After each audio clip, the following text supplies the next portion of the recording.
Hai semuanya, perkenalkan saya Angki Yudhistia, staf khusus Presiden Republik Indonesia. Hari ini kita akan membahas materi tentang semangat UMKM bertahan dan tumbuh di tengah pandemi COVID-19. UMKM adalah tulang punggung ekonomi Indonesia. How come? Kok bisa? Berdasarkan sumber Badan Pusat Statistik, jumlah UMKM di Indonesia terus berkembang pesat dari tahun 2010 yang berjumlah 52,8 juta UMKM. Hingga tahun 2018, UMKM di Indonesia tercatat berjumlah 64, dengan mengutamakan protokol kesehatan. 3M, kesehatan menjadi yang paling utama. Kita bicara tadi tentang 3 kontributor terbesar PDB ekonomi kreatif. Apa saja? Pertama, kuliner. Kedua, fashion. Ketiga, kria. Di manakah kita untuk semua ekonomi kreatif ini?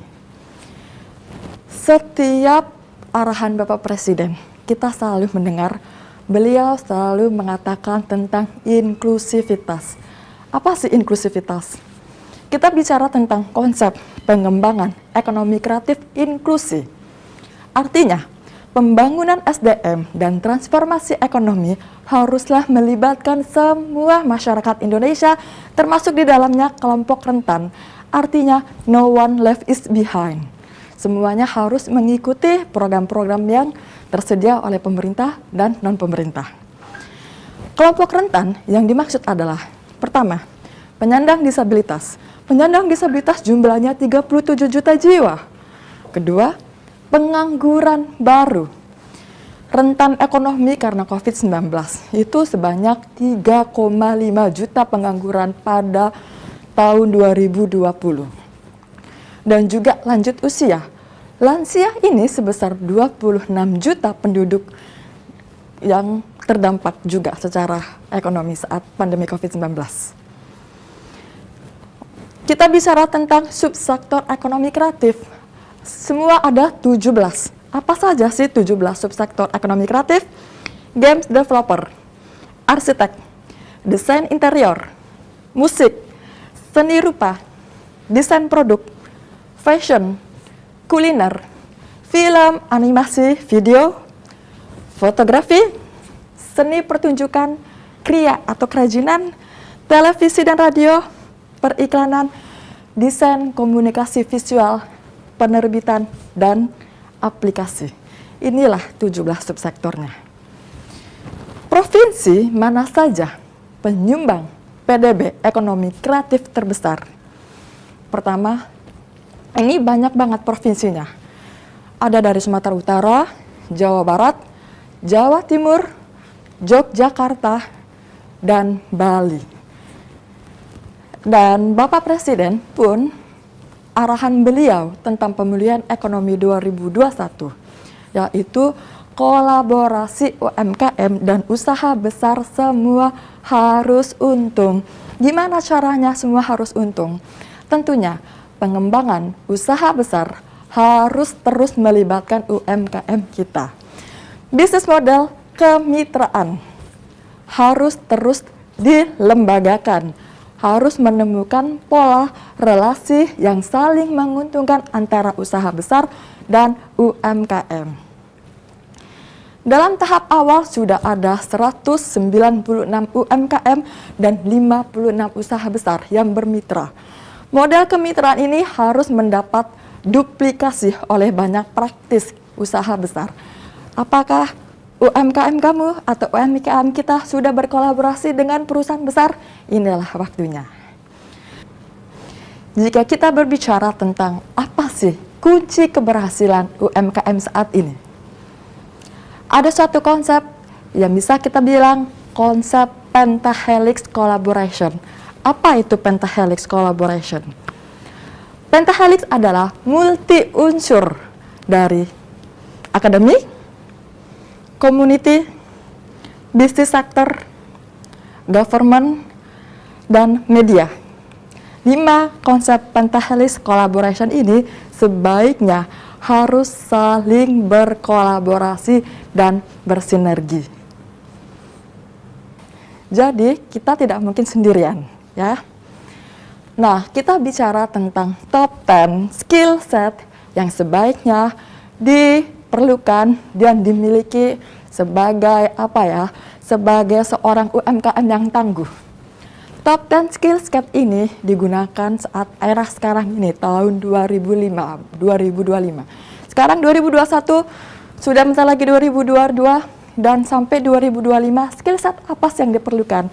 Pertama, analyting. Analyting itu analisis kita terhadap sesuatu. Kita harus kritis terhadap sesuatu. Berikutnya, kita ini itu juga harus sebagai seorang problem solving. Masalah kita tuh selalu banyak, tapi jangan pernah saling menyalahkan. Bagaimana kita selalu bersolusi setiap masalah yang ada. Dan tentunya kita juga yang diperlukan adalah people management. People management artinya kita bersinergi, berkolaborasi dengan banyak pihak. Nggak mungkin dong kita bisa kerjain sendiri kan, karena kita juga harus bersinergi dengan banyak pihak. Dan emotional intelligence, apa sih emotional intelligence itu? Artinya logika kita harus berjalan. Jadi jangan baper-baper banget, gagal itu biasa. Tapi kita tetap harus berpikir secara logika bahwa waktunya kita bangkit.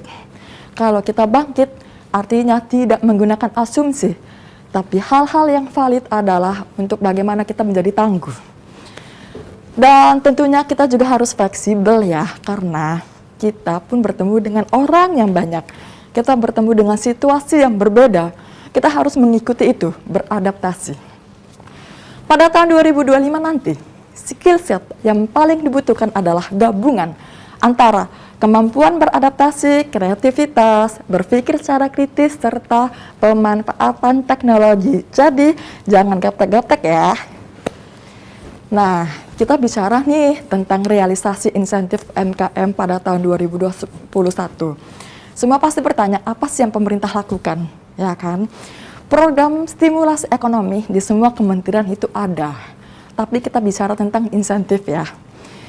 Insentif UMKM terdampak pandemi telah dimulai pada tahun 2020.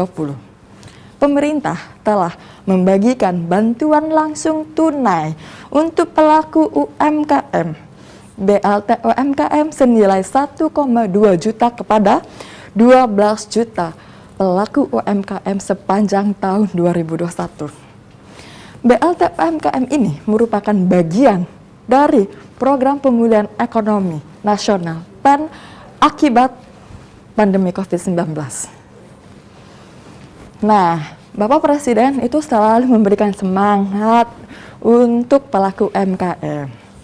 Bapak Presiden menyampaikan pesan optimisme kepada para pelaku usaha untuk tidak menyerah dalam keadaan yang sulit dan mengalami penurunan omset usaha akibat dampak pandemi COVID-19 yang melanda. Sejalan dengan pelaksanaan vaksinasi yang mulai berjalan, semoga pandemi bisa dilalui bersama. Jadi, yang belum vaksinasi, jangan pernah lupa untuk vaksinasi. Karena itu sebagai imunitas kita juga untuk bisa dapat bergerak untuk UMKM. Jika kita mengikuti tagline Presidential G20, yakni Recovery Stronger, Recovery Together. Artinya apa? Inilah momentum UMKM untuk bangkit di tahun 2022 nanti. Baik, sekian terima kasih materi saya hari ini. Sampai jumpa di Brilliantpreneur selanjutnya.